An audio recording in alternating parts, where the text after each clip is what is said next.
Hi everyone, welcome back to SWE Code. I'm Simona. In this series, we are teaching you how to code in Python. In today's class, we'll learn about operators. Maybe you have learned about them before in your math class, like add and subtract. But how do we use operators in coding? Let's check them out. Welcome to our third lesson. Today, we'll be talking about a very important part of coding, operators. There are three categories of operators: numeric, comparison, and Boolean. Numeric operators include the basic operations you see in your math class. Comparison operators compare the value of two different objects, and Boolean operators connect Boolean values together. We'll learn more about Boolean operators in the next video. Let's start by going more in depth about numeric operators. It is important to note that using these operations on ints or floats will always have a numeric result. This shouldn't be much of a surprise. For the most part, operators work how you've seen them in your everyday math class. However, there are some things to keep in mind. One of the operators you probably don't see in your math class is the mod operator, which looks like a percent sign. The mod operator gives you the remainder of a division problem. For example, 11 mod 4 equals 3 because 11 divided by 4 equals 2 with a remainder of 3. Now, recall the other operators from your math class: addition, subtraction, division, and multiplication. Now you know all the different numeric operators. You need to remember that there are some key differences between regular math and coding math. In regular everyday math, what would 5 divided by 4 be? It would be 1.25. However, in programming, 5 divided by 4 is actually just 1. In this case, since the mod operator returns the remainder, 5 mod 4 equals 1. This is because in programming, if we're using integers, the computer automatically gets rid of all of the numbers after the decimal point. This is called integer division.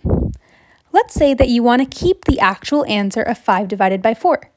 In that case, you have to be working with floats instead of ints. Note that the mod operation, when using float division, will always return 0.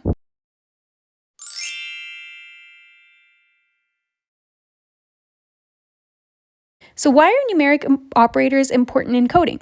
Well, these operators allow your computer to make computations on its own, giving you less work to do.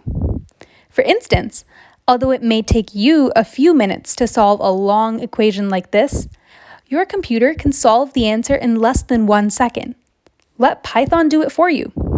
Now let's move on to comparison operators. In general, these operators compare the value of two pieces of data. For example, the operation 5 is greater than 4 is true, while 5 is less than or equal to 4 and 5 is equal to 4 are false. As you can see, comparison operators always return Booleans. So why are comparison operators important? Well, these operators can compare different pieces of data for you. Your program can use the Boolean value returned by these operations to make decisions on its own. These decisions can be made using if-else statements, which will be discussed in our next lesson. It's important to remember that operators can only be used between the same types of variables.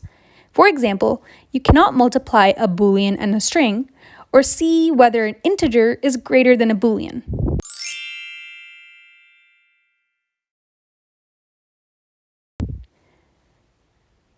Phew, that was a lot of information. Now, take a deep breath and get ready to do some hands-on practice with operators using Python.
we learned about two types of operators today, the numeric operators and the comparison operators. The numeric operators will give you a number, while the comparison operators will return a boolean. In the next video, we will learn about the third type of operators, boolean operators, and how we can use them in an if-else statement.